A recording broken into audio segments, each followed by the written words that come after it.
जादुई नगरी के जादुई कहानी। जादुई चरखी। नारायणपुर गांव में रामलाल नाम का एक गरीब आदमी रहता था। उसके परिवार में उसकी पत्नी शीतल और बेटा करण भी था। रामलाल एक होटल पर साफ सफाई का काम करता था और इसी कारण उसकी कमाई में घर का खर्चा चलाना हमेशा मुश्किल बना रहता था। उसकी इसी गरीबी के कारण उसकी पत्नी और बेटा हमेशा छोटी छोटी चीज़ों के लिए तरसते रहते थे। पापा देखो, मेरे पूरे कपड़े फट गए हैं, मुझे नए कपड़े ला दो ना।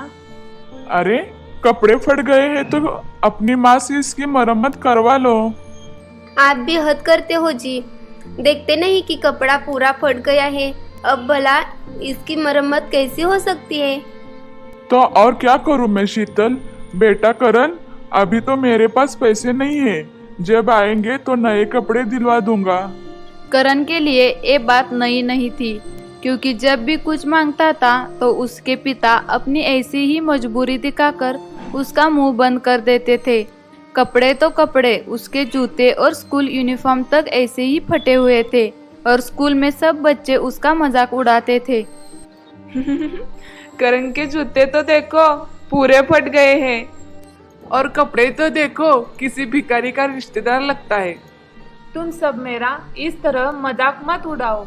मैं गरीब हूँ, इसलिए मेरी ऐसी हालत है। किसी की गरीबी का मजाक उड़ाना सभ्य लोगों का काम नहीं होता, समझे? इसके कुछ दिन बाद दिवाली का त्योहार निकट आ जाता है और सब बच्चे दिवाली के पटाखों की चर्चा करने लगते हैं। ए शिवम, इस दिवाली पर तू कितने पटाखे चलाएगा? पूरे 3000 के पटाखे खरीद के लाऊंगा। मैंने तो पापा से पैसे लेकर पहले से ही रख लिया। क्या 3000 के पटाखे जलाना तो मूर्खता है। करण की बात शिवम को बहुत बुरी लगती है। वह करण पर गुस्सा दिखाते हुए कहता है, ए गरीब कहीं के, मेरे पटाखों को नजर मत लगा। हम तुम्हारे जैसे गरीब नहीं हैं जो 10-20 रुपए की फुलझड़ियाँ जलाकर दिवाली मनाएंगे, समझा? बुरा मत मान दोस्तों, मैं तो बस समझा रहा था। इतने पटाखे जलाकर क्या प्रदूषण ही फैलेगा ना। ए तू चुप कर, हमें ज्ञान मत दे। करण के पिता उसके मन की स्थिति को अच्छी तरह से समझते थे और उन्हें उसकी चिंता भी थी, लेकिन इस गरीबी के कारण वो कुछ कर ही नहीं पाते थे। शीतल, मेरा मन तो बहुत दुखता है जब मैं अपने बेटे की छोटी छोटी चीजों के लिए कुछ नहीं कर पाता और इस तरह उसे तरसता देखता हूँ।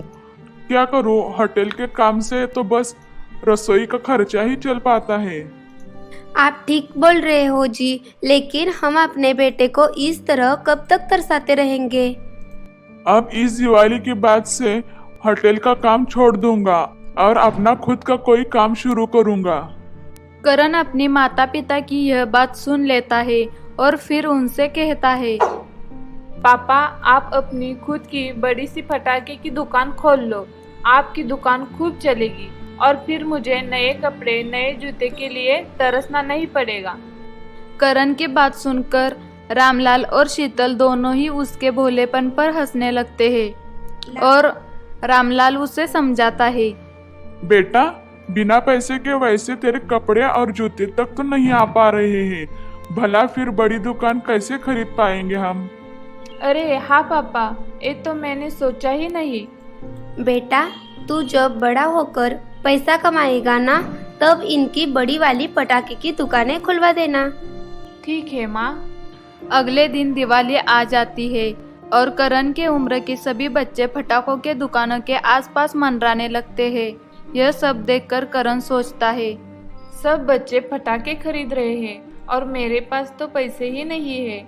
मैं माँ से पैसे मांगता हूँ, अगर कुछ पैसे मिल गए तो एक चरखी तो खरीद सकता हूँ।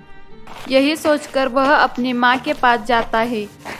माँ, मुझे भी पटाखे खरीदने हैं, मुझे पैसे दो ना। बेटा, मेरे पास तो ज़्यादा पैसे तो है नहीं, बस 20 रुपए है, ये ले ले और इसमें जो पटाखे आए खरीद लेना। करण माँ से पैसे लेकर जेब में रखता है और फिर पटाखे की दुकान पर पहुंच जाता है। अंकल, मुझे 20 रुपए के पटाखे दे दो ना।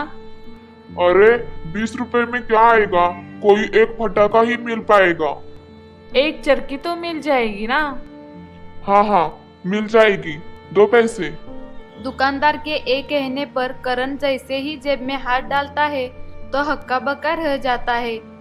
अरे पैसे तो कहीं गिर गए अंकल। अबे गधी कहीं के, जा पहले पैसे पास से ढूंढ कर ले आ, मिल जाए तो आना, नहीं तो अपने घर लौट जाना। करण पैसे बहुत ढूंढता है लेकिन उसे पैसे कहीं नहीं मिलते हैं और वो रास्ते में बैठकर रोने लगता है। तभी वहाँ पर साधु आ जाते हैं। तुम क्यों रो रहे हो बेटा? मेरे पैसे खो गए हैं और मेरे घर में और पैसे भी नहीं। अब मैं चरखी कैसे खरीद पाऊंगा?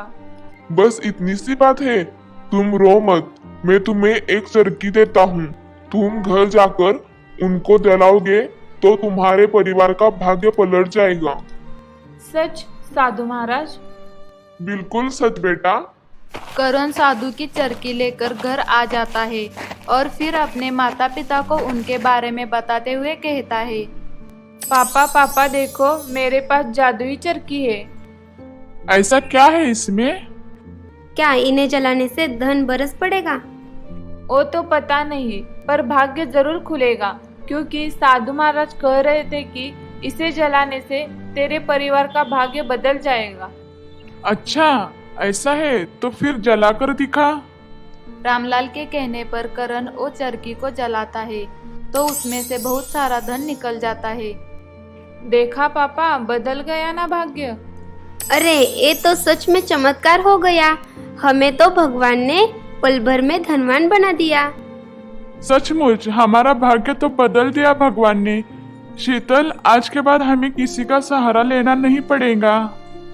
हम इस धन से सबकी मदद कर सकते हैं पापा। हाँ बेटा, अपने जैसे गरीबों की मदद हम अवश्य करेंगे और इस धन का दुरुपयोग कभी भूलकर भी नहीं करेंगे। इस तरह जादुई चरखी गरीब रामलाल को पल भर में गांव का सबसे अमीर आदमी बना देती है और वो गरीबों की मदद भी करने लगते हैं और खुशी खुशी अपना जीवन बिताने लगते हैं।